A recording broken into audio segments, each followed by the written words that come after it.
नमस्कार, सूर्या समाचार के सभी दर्शकों का तहे दिल से स्वागत है। राज की बात लेकर हाजिर हूं मैं, राज ठाकुर, आपके साथ। राज की बात में आज बात होगी हरियाणा विधानसभा के शीतकालीन सत्र की। सबसे पहले आपको बताएंगे कौन कौन से प्रमुख मुद्दे विधानसभा में गूंजे, किन मुद्दों पर एक दूसरे पर हमलावर हुए नेता। फिर आपको नेता प्रतिपक्ष भूपेंद्र सिंह हुड्डा और मुख्यमंत्री मनोहर लाल के बीच की तीखी नोकझोंक भी दिखाएंगे। उसके बाद आपको दिखाएंगे कमल गुप्ता के बयान के बाद सदन में किस तरह जोरदार हंगामा हुआ। साथ ही आपको भूपेंद्र सिंह हुड्डा ने पोर्टल को लेकर सरकार पर कैसे हमला बोला। आगे बात होगी सदन में खराब सड़कों के मुद्दे पर जो सवाल जवाब हुए। फिर आपको पहले दिन की कार्रवाई के दौरान अवैध शराब पर हंगामे से भी रूबरू करवाएंगे। आगे आपको बताएंगे एमएलए लैड्स फंड की मांग के बारे में और फिर दिखाएंगे मुख्यमंत्री ने पहले दिन जो शोक प्रस्ताव पढ़ा। और अंत में बात होगी सत्र के दूसरे दिन के दौरान और क्या कुछ खास रहा। मतलब सब कुछ पोर्टल कर देगा, सरकार भी पोर्टल जो है, पोर्टल पोर्टल पोर्टल। आईना कहीं भी टूटे नाम मेरा ही आता है। क्या मैं पत्थर हूं जो मेरे ही सिर पर ये सब इल्जाम लगाया जाता है। प्लीज मोदी ने प्रधानमंत्री करने का काम किया। पिताजी आप पहले सीट पर तो बैठिए, सीट पर बैठो। ये हमारे को मंजूर नहीं है।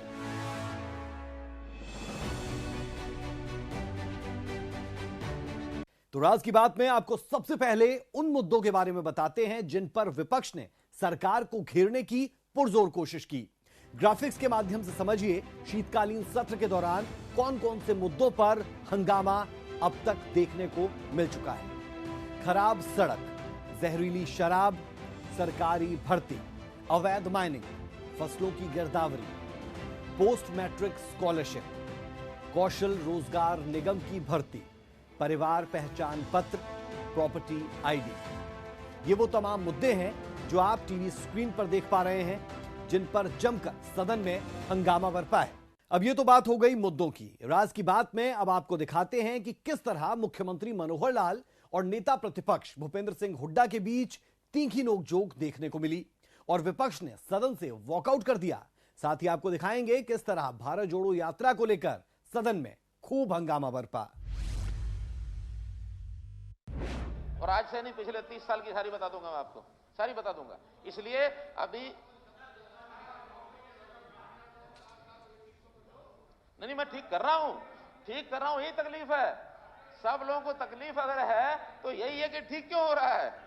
ये ठीक हो रहा है इसलिए तकलीफ है सबको। कहते हैं आईना देखना चाहिए, आईना देखो आप। मैंने देख लिया आपका आईना, दिल में कुछ और मुंह पे कुछ। आईना कहीं भी टूटे नाम मेरा ही आता है। आईना कहीं भी टूटे नाम मेरा ही आता है। क्या मैं पत्थर हूं जो मेरे ही सिर पर ये सब इल्जाम लगाया जाता है। मैं पत्थर नहीं हूं, मेरा भी दिल है, मेरा भी दिल है। तो मित्रों, मैंने ये सारी बातें बताई आपको। माननीय अध्यक्ष जी, जितना विषय है वो सारा स्पष्ट किया है। मुझे नहीं लगता कि में कुछ बाकी बची होगी। धन्यवाद। बहुत बहुत धन्यवाद। हो गया बहुत हो गया। बहुत मेरी बात सुनो, इसे मंदिर कहा और आज भी मैं कह रहा हूँ ये युवाओं के हित में नहीं है। मुख्यमंत्री जी ने बड़ा कई बार कह लिया आपने, कई बार तफसील में जवाब दिया। एक मिनट बात, तफसील में जवाब दिया, लेकिन एंड क्या हुआ? पदनाला वहीं पड़ेगा। ये हमारे को मंजूर नहीं है।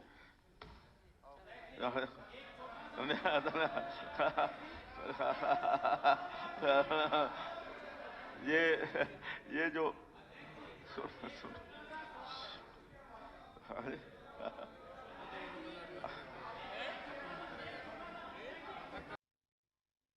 लेकिन बड़े दुख की बात और शर्म की, सुनिए मेरी बात, शर्म की बात है, पीड़ा की बात है कि ये जो सो काल भारत को जोड़ने की जो यात्रा निकली है, सुनिए, यात्रा जो निकली है, और ये राहुल गांधी जी और जो यात्रा से भारत जोड़ने की बात करते हैं,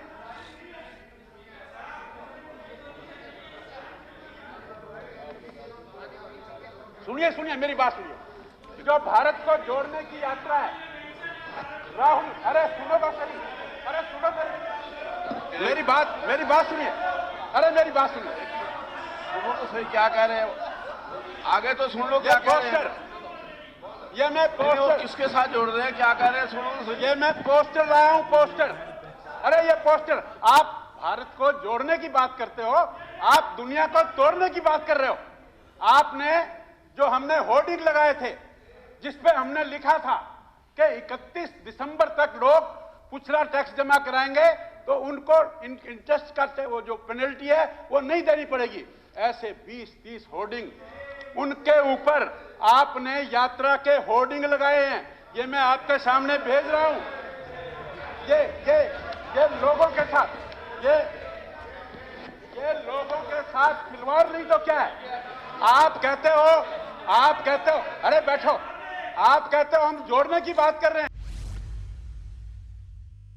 हरियाणा विधानसभा सत्र के दूसरे दिन सदन में कांग्रेस विधायक किरण चौधरी ने शिक्षा नीति का मुद्दा उठाया, तो वहीं शिक्षा मंत्री कंवरपाल गुर्जर ने यह कहा कि सरकार ने 95,052 छात्रों को छात्रवृत्ति देने का काम किया है।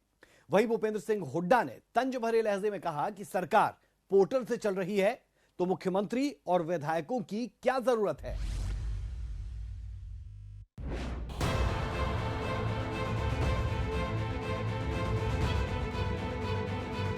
सब कुछ पोर्टल कर देगा, सरकार भी पोर्टल चलाएगा, पोर्टल, और कभी भी कोई पोर्टल ठीक नहीं आया।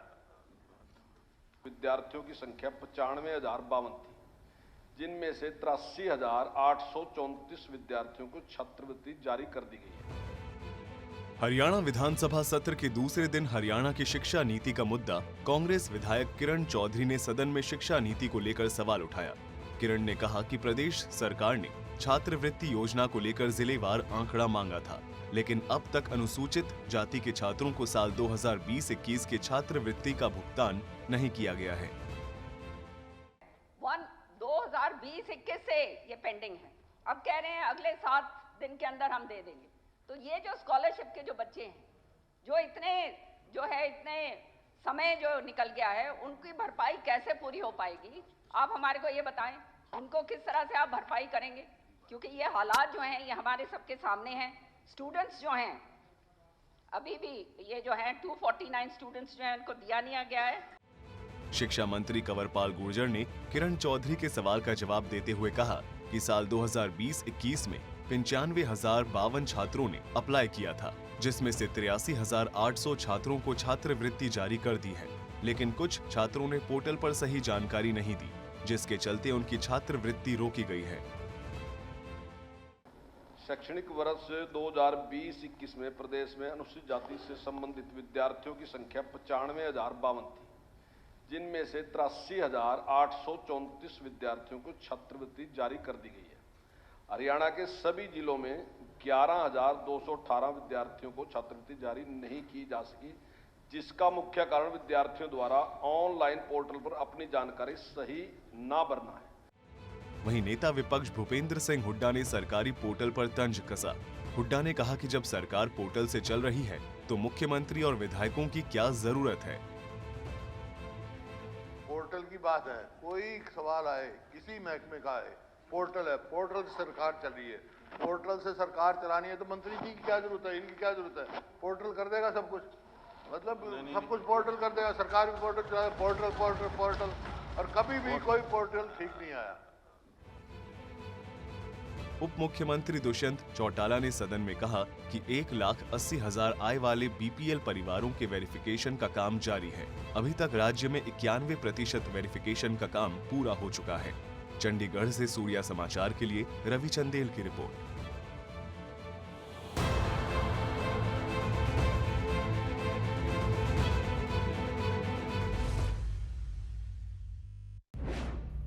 राज की बात यह कि सदन में दोनों दिन सड़क का मुद्दा छाया रहा। साथ ही हरियाणा विधानसभा के दूसरे दिन की कार्यवाही में मस्कुलर डिस्ट्रॉफी ग्रसित बच्चों का मुद्दा भी उठा, जिसे लेकर सदन में सत्ता पक्ष और विपक्ष के विधायकों ने अपने अपने सुझाव भी रखे।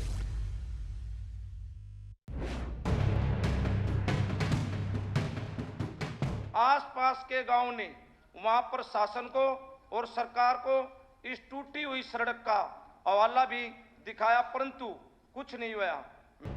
हरियाणा विधानसभा के दूसरे दिन की कार्रवाई प्रश्नकाल के साथ शुरू हुई।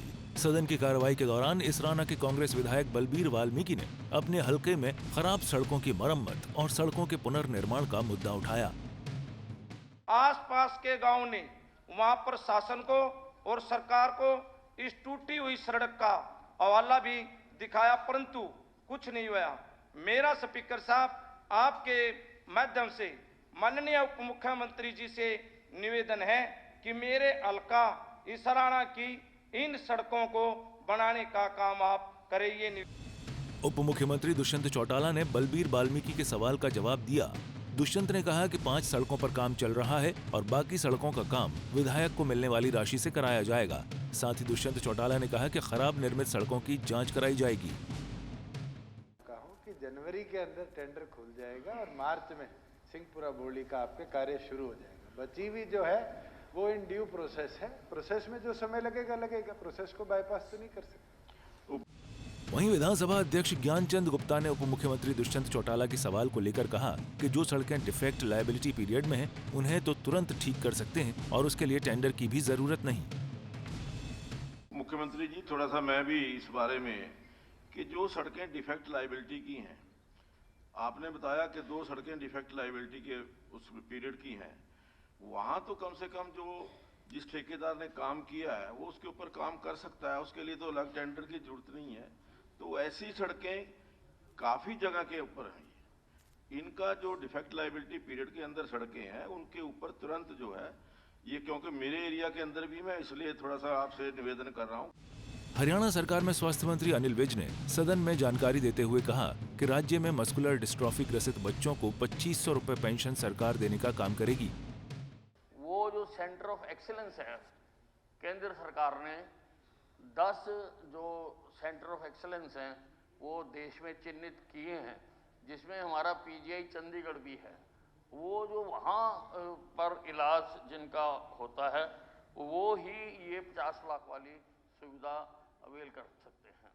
इनकी और भी बहुत कठिनाइयाँ हैं और अभी क्योंकि कोई डेफिनेट ट्रीटमेंट इसका नहीं आया है और हमारा विभाग भी हम कई बार इसके ऊपर मीटिंग कर चुके हैं सभी अधिकारियों को बुलाकर कि इनकी क्या क्या सहायता और की जा सकती है। सदन में दूसरे दिन की कार्रवाई के दौरान कांग्रेस ने प्रॉपर्टी आईडी पर चर्चा को लेकर प्रस्ताव दिया।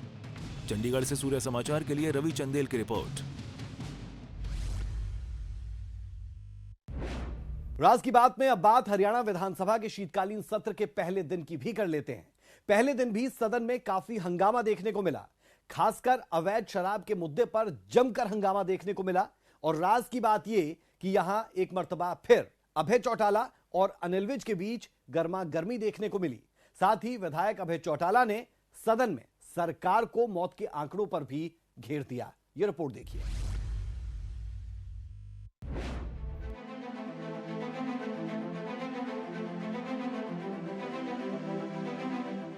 जो लोग जहरीली शराब पीने की वजह से मरे, वो शराब कहां से आई, उस शराब को किसने तैयार किया? जो मामले हमारे पास आए उसकी हमने एफआईआर भी दर्ज की है, लोगों को गिरफ्तार भी किया है और सोर्स क्या है उसको भी जानने की कोशिश की है। हरियाणा विधानसभा शीतकालीन सत्र का पहला दिन शोक सभा के साथ शुरू हुआ, लेकिन लंच के बाद की कार्यवाही जोरदार हंगामे में तब्दील नजर आई। ध्यानाकर्षण प्रस्ताव पर चर्चा के दौरान एलानाबाद से इनेलो विधायक अभय चौटाला ने अवैध शराब का मुद्दा उठाया। मैं एक चीज और जानना चाह रहा था आपसे मंत्री जी, ये जो अवैध शराब की वजह से मौत हुई, जो लोग जहरीली शराब पीने की वजह से मरे, वो शराब कहां से आई, उस शराब को किसने तैयार किया, उनकी मौत का कौन जिम्मेवार है, या उन लोगों ने जो शराब जिस जगह से खरीदी, क्या उन लोगों के खिलाफ आपने कोई कार्रवाई करी, या केवल ये कह दिया ये तो जहरीली शराब पीने की वजह से मर गए? उनके मरने के पीछे क्या कारण रहे, वो शराब आई कहां से सप्लाई हुई, कौन लोग उस शराब को बनाने वाले थे, कौन उसको बेचने वाले थे, उन लोगों के खिलाफ भी कोई कार्रवाई हुई नहीं हुई। मैं ये भी जानना चाहता हूं कि उनके खिलाफ कार्रवाई करी तो कौन लोग थे, वो उनके नाम भी बता दे कि किन किन के खिलाफ कार्रवाई करी है। कोई भी व्यक्ति मरता है, कोई किसी को मारता है, उसके खिलाफ 302 का मुकदमा दर्ज होता है। ये शराब पीने से भी जो मरे हैं, उसको बनाने वाले लोग जो हैं, जिन्होंने जहर तैयार किया है, क्या उनके खिलाफ आपने कोई कार्रवाई करी? क्या कोई मुकदमे दर्ज किए? क्या कोई उनके खिलाफ कानूनन कार्रवाई हो रही है? क्या किसी को पकड़ा है या क्या नाम है उनका? दरअसल जहरीली शराब के मुद्दे पर चर्चा के दौरान गृह मंत्री अनिल विज ने जवाब दिया कि सोनीपत अवैध शराब के मामले में एसआईटी ने जांच की है। एसआईटी की रिपोर्ट पर सख्त कार्रवाई की गई है। अध्यक्ष महोदय, जो मामले हमारे पास आए उसकी हमने एफआईआर भी दर्ज की है, लोगों को गिरफ्तार भी किया है और सोर्स क्या है उसको भी जानने की कोशिश की है। ये जो आपने ज़रा हाईलाइट किया कि 4 अभी जो मारे गए, 3 सोनीपत में और 1 पानीपत में, इसकी भी इन्वेस्टिगेशन हो चुकी है। ये जो 3 व्यक्ति मरे, अजय, सुनील एंड सुरेंद्र, ये 3 व्यक्तियों की डेथ हुई है। ये तीनों पानीपत शुगर मिल में काम करते थे और शुगर मिल में लेबोरेटरी में टेस्ट करने के लिए मिथाइल अल्कोहल आता है। देखने में तो मिथाइल एंड इथाइल अल्कोहल दोनों एक तरह के लगते हैं, लेकिन एक जानलेवा है, मिथाइल जानलेवा है और इथाइल तो शराब में यूज होता ही है। अब वहां पर उन्होंने शराब के उसमें उसको तीनों को पिया, उसका हमने टेस्ट करा लिया, उन तीनों की डेथ हुई। और जो मिथाइल अल्कोहल केमिकल उसको हमने चेक करा लिया, तो उसका जो है वो हमने आपको बताया। जो पानीपत में एफआईआर दर्ज करी 22/11/2022 को, it was reported that one Anil died due to consumption of spurious liquor and was an employ in sugar mill, वो भी वहाँ शुगर मिल में ही था। This case is being investigated further. इसमें किसी की लापरवाही तो है ना, वो लोग उस लैब तक पहुंचे हैं जिनका इसमें नाम आया था, they have been arrested and further investigation is going on।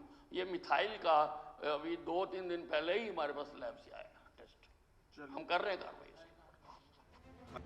गृह मंत्री अनिल विज ने बताया कि शराब के कारोबारियों पर करीब 63.5 करोड़ रुपए का जुर्माना लगाया गया है, जिसमें से करीब 7.5 करोड़ से अधिक की रिकवरी की गई।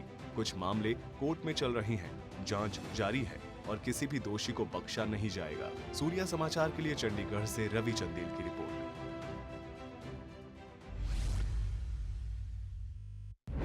राज की बात में राज की बात यह कि जो सुझाव विपक्ष ने दिए, क्या वाकई में सत्ता पक्ष उसे स्वीकार करेगा, या आप इसे ऐसे भी समझ सकते हैं कि क्या कभी कोई सत्तासीन दल विपक्ष के सुझावों को अपनाता दिखा है। बहरहाल विधानसभा के शीतकालीन सत्र में एमपी लैड्स फंड की तर्ज पर एमएलए लैड्स की मांग भी जोर से उठी।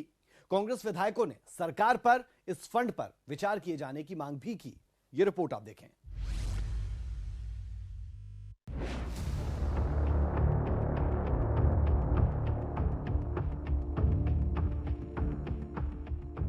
जो आप बता रहे हो तो अलग चीज है। नहीं, एमएलए डेवलपमेंट फंड नहीं है, जिस तरह एमपी डेवलपमेंट फंड है वो नहीं है। इसमें बहुत अंतर है। देना न देना वो आपकी मर्जी है। किसको देना किसको लेना, इस बहस में हम लगे रहते हैं। आखिर हमारा उद्देश्य क्या है?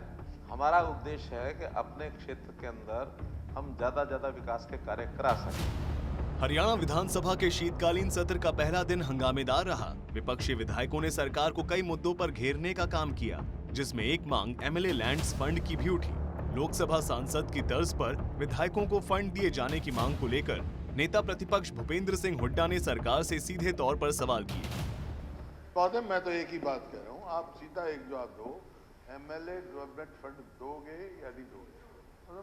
वो जो आप बता रहे हो तो अलग चीज है। एमएलए डेवलपमेंट फंड नहीं है, जिस तरह एमपी डेवलपमेंट फंड है वो नहीं है। इसमें बहुत अंतर है। देना न देना वो आपकी मर्जी है। सत्र में कांग्रेस विधायक वरुण चौधरी ने भी सरकार से एमएलए लैंड्स को लेकर सवाल किया, जिस पर कैबिनेट मंत्री देवेंद्र बबली ने भी सरकार का पक्ष रखा। कहीं पर भी वैगी का नाम मैंने नहीं लिखा है। मैंने एमपी लैड्स की तर्ज पर एमएलए लैड्स की मांग की है। ये तो ध्यान भटकाने वाली बात है सर। लगातार गूंज रही एमएलए लैंड्स फंड की मांग पर मुख्यमंत्री मनोहर लाल ने कहा कि इस बहस से हमें बचकर अपने विधानसभा सत्र में विकास करने की जरूरत है। मुख्यमंत्री ने बताया कि हमने अपने साल 2014 और फिर 2019 में भी विधायकों को 5-5 करोड़ की राशि दिए ताकि विकास कार्यों में कहीं रुकावट न आए। वो तो एमपी लैड तो राज, मैं एमएलए लैड की नहीं बात कर रहा, मैं बात कर रहा हूँ उसमें उन्होंने कहा कि वैगी, मैं अभी बात कर रहा हूँ वैगी जो है सब प्रदेशों में या जिन प्रदेशों में है, एक जानकारी ये देते। एक बात, दूसरा, हमने हर बार सेशन के प्रारंभ में, चाहे वो पिछला 2014 में हमारी सरकार बनी तब और चाहे 2019 में सरकार बनी तब, 5-5 करोड़ रुपए सभी विधायकों को दिए। हरियाणा का शीतकालीन सत्र 3 दिनों तक चलने वाला है।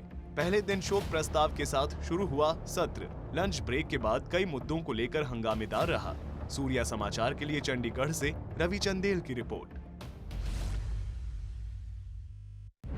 हरियाणा विधानसभा का शीतकालीन सत्र शोक प्रस्ताव के साथ शुरू हुआ, जहां मुख्यमंत्री मनोहर लाल ने एक कविता के माध्यम से श्रद्धांजलि अर्पित की। इसके अलावा नेता प्रतिपक्ष भूपेंद्र सिंह हुड्डा ने प्रेस कॉन्फ्रेंस कर विकास कार्यों पर सरकार को जमकर घेरा था।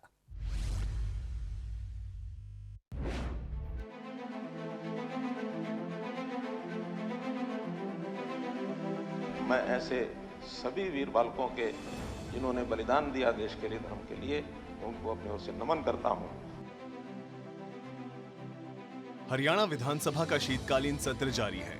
सत्र के पहले दिन 3 शोक प्रस्ताव पढ़े गए। विधानसभा अध्यक्ष ज्ञानचंद गुप्ता, मुख्यमंत्री मनोहर लाल और नेता प्रतिपक्ष भूपेंद्र सिंह हुड्डा ने शोक प्रस्ताव पढ़े। सदस्यों ने सदन में 2 मिनट का मौन रखा, जिसके बाद दिवंगत आत्माओं की शांति के लिए प्रार्थना की गई। लिखा है, गुरु गोविंद के बच्चे उम्र में थे अगर कच्चे, मगर थे सिंह के बच्चे धर्म ईमान के सच्चे, गरज कर बोल उठे थे यूं, सिंह मुंह खोल उठे थे यूं, हम झुक नहीं सकते, नहीं हम रुक नहीं सकते, कहीं पर्वत झुके भी हैं, कहीं दरिया रुके भी हैं, नहीं रुकती रवानी है, नहीं झुकती जवानी है। जोरावर जोर से बोला, फतेह सिंह शोर से बोला, रखो ईंटें भरो गारे, चुनो दीवार हत्यारे, निकलती सांस बोलेगी, हमारी लाश बोलेगी, यही दीवार बोलेगी, हजारों बार बोलेगी, हमारे देश की जय हो, हमारे धर्म की जय हो, पिता दशमेश की जय हो, श्री गुरु अंत की जय हो, भारत माता की जय। इस कड़ी में नेता प्रतिपक्ष भूपेंद्र सिंह हुड्डा ने प्रेस कॉन्फ्रेंस कर विकास कार्यों पर सरकार को जमकर घेरा। खाद की कीमत बढ़ा दी, कीटनाशक दवाई की कीमत बढ़ा दी और खाद का एक कट्टा दे तो साथ वो देते हैं, एक और लगा देते हैं कीटनाशक दवाई, इस प्रकार से हैं। हाँ, तो खाद की किल्लत बहुत भारी है। सड़कों की लिख दिया सब जगह, बहुत दिनों से ये करे हैं कि 25-25 करोड़ की हर हल्के में हम सड़क की वो करेंगे, लेकिन हम तो देखा है 3-4 हल्कों में तो मौका है। जीटी रोड तो नेशनल हाईवे है, उसके अलावा तो सारी रोड देखा है। भूपेंद्र हुड्डा ने बड़ा वादा करते हुए कहा कि हरियाणा में अगर हमारी सरकार आएगी तो पहली कलम से ओपीएस का फैसला लेंगे। हम तो कह चुके हैं, कांग्रेस की सरकार आएगी तो पहले उसमें हम ओपीएस करेंगे हरियाणा में। हरियाणा विधानसभा इस बार शीतकालीन सत्र के दौरान बदली नजर आई। विधानसभा से जुड़े अधिकारियों ने दावा किया कि इस बार सदन की कार्यवाही का 75% काम पेपरलेस हो रहा है। इसके साथ ही हर विधायक की सीट पर टैबलेट लगे हुए हैं। इस बार लोकसभा की तर्ज पर 100 रुपए खाने की थाली की कीमत रखी गई है। सूर्या समाचार के लिए चंडीगढ़ से रवि चंदेल की रिपोर्ट।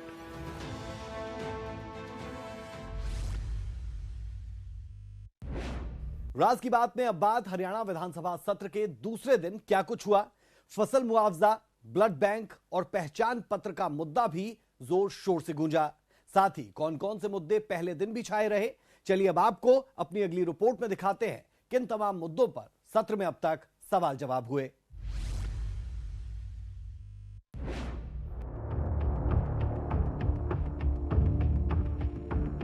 हरियाणा विधानसभा सत्र के दूसरे दिन कौशल रोजगार निगम की भर्ती को लेकर मुख्यमंत्री मनोहर लाल ने जवाब दिया और कहा कि ये नया पोर्टल है, सभी कमियों को दूर किया जाएगा।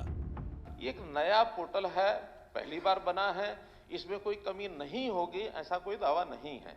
कुछ कमियां इसमें मान लो है तो चर्चा में से निकलेंगे, उसको ठीक किया जाएगा, निश्चित किया जाएगा।